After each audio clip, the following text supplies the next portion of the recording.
I wanted to take a quick but hopefully effective look at the chain rule from calculus, taking derivatives where that chain rule is necessary. On your screen, you see two different functions, f of x and g of x. One of them is the chain rule and one is not. So I do see sometimes students get these two things confused. On the first one, we have x squared times the sine of x. So that is clearly the product rule. So to find that derivative, we would certainly follow that product rule. So we take the first times the derivative of the second plus the second times the derivative of the first. And then if you want to rewrite that as 2 sine x, you could do that. But that's a product rule question when you have x squared times sine x. Looking at the second one, g of x, this is a chain rule. Now, why? Why is it a chain rule? Well, we're going to come back to this problem here on the next slide, but let's first talk about what's going on here. Do you see that we have something on the inside of sine? That's called an inside function. So on the inside of sine is the function x squared. So looking at the h of x statements on the second line there, h of x is going to be what we call a composite function. It is f of g of x, or f composed of g is another way to say that. So our inside function is our g. Our inside function is g, and it is x squared. And then the outside concept, the outside function here is sine of x. So we have sine x, but then instead of having an x there where we normally put our inputs, right, we put x squared on the inside. That's how we know that we have a chain rule problem when you have two functions nested like this. So the way the chain rule works, the derivative is the derivative of the outside function. So in this case, we're going to be taking the derivative of sine. And then what's inside stays the same. So we just put our g of x there completely unchained. And then at the very end, we add a link. That's why it's called the chain rule here. We're going to multiply by the link, or multiply by the factor, the derivative of that inside function.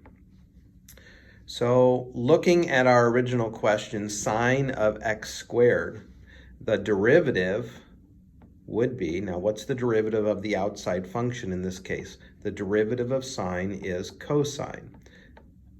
And then, remember I said what's inside stays the same, so I'm going to leave it x squared, and then at the end we tack on that derivative. We multiply the derivative of that x squared, that inside function, so we put a 2x there. So in the end, the answer is 2x cosine of x squared. That's how the chain rule works, and that's why we have to use the chain rule here, because we had an inside and an outside function. So I've got a few examples lined up. Take a look at this composite function. Composite means it's composed of two different functions.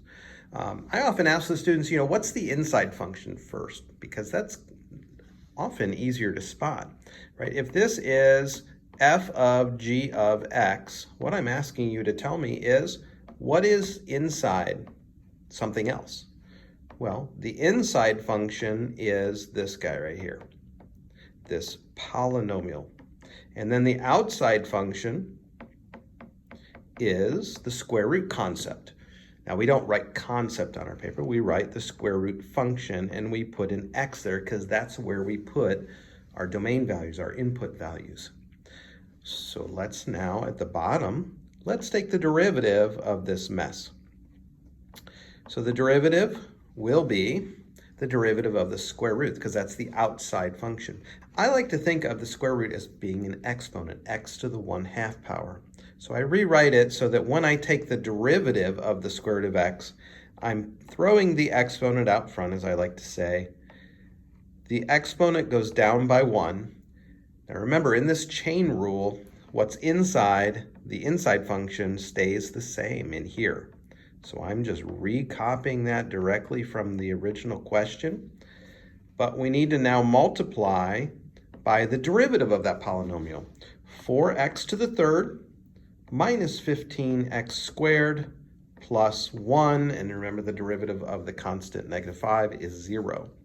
So we could write our answer that way, or generally we don't like negative exponents, so we could write it 4x to the third minus 15x squared plus 1 all over 2 times the square root. Negative exponents mean that it belongs in the denominator, the square root of x to the fourth minus 5x to the third plus x minus 5. So there's your derivative of the original composite function. It required the chain rule right over here. That's where that chain happened. This one looks a lot simpler, doesn't it? And it isn't hard, but you need to realize that this is a chain rule problem. In fact, there's 2 chains that we have to worry about because we have something being squared.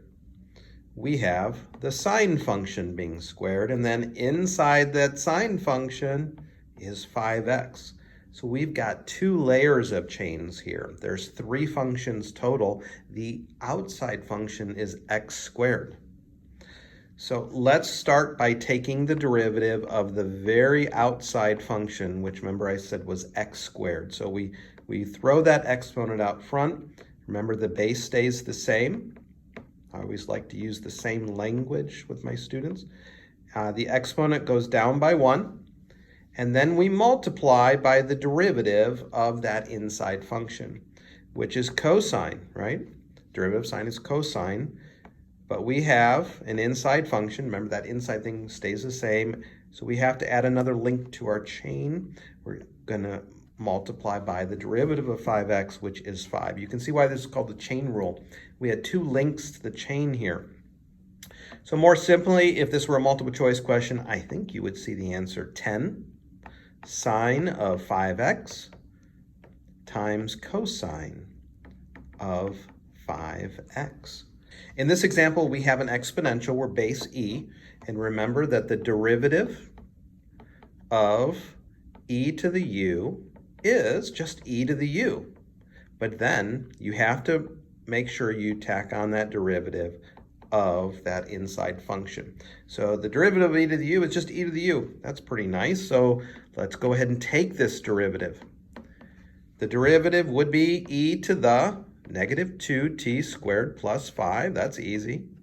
But we have an inside function, negative 2t squared plus 5. So we multiply by the quantity, negative 4t. So I think the best way to write this answer is negative 4t e to the negative 2t squared plus 5 power. All right, now we did an exponential, so let's do a log function. Keep in mind when you take the derivative, remember what the derivative of the natural log is? So the natural log of u is 1 over u. The log goes away, and then don't forget to tack on that derivative of the inside function. So to find h prime in this, our outside function is the natural log, so we're going to have 1 over u. So 1 over the square root of 6x. Now, we need to multiply by the derivative of the square root of 6x. Remember, I like to write that as an exponent like that, so I'll write that off to the side so that you can see that. We're going to throw that exponent out front. Base stays the same. We reduce the exponent by 1, and we have another inside function. Yet another one, so a second link to the chain again. The derivative of 6x is 6. Now, I have a feeling that this question is going to simplify quite a bit. Watch how this works. We have a 6 on the top over here. I'm going to write that on the top. And on the bottom, I've got 2 times the square root of 6x times the square root of 6x. So that's 6 divided by 2 is 3. And then on the bottom, we have 6x. And then this reduces to 1 over 2x. So the derivative of the original function is 1 over 2x. So I went through quite a few problems about the chain rule. I hope that was helpful to you. If you do find this video helpful, I hope that you will like the video, subscribe, and make sure you watch for future videos both on algebra and calculus topics. All right, until next time.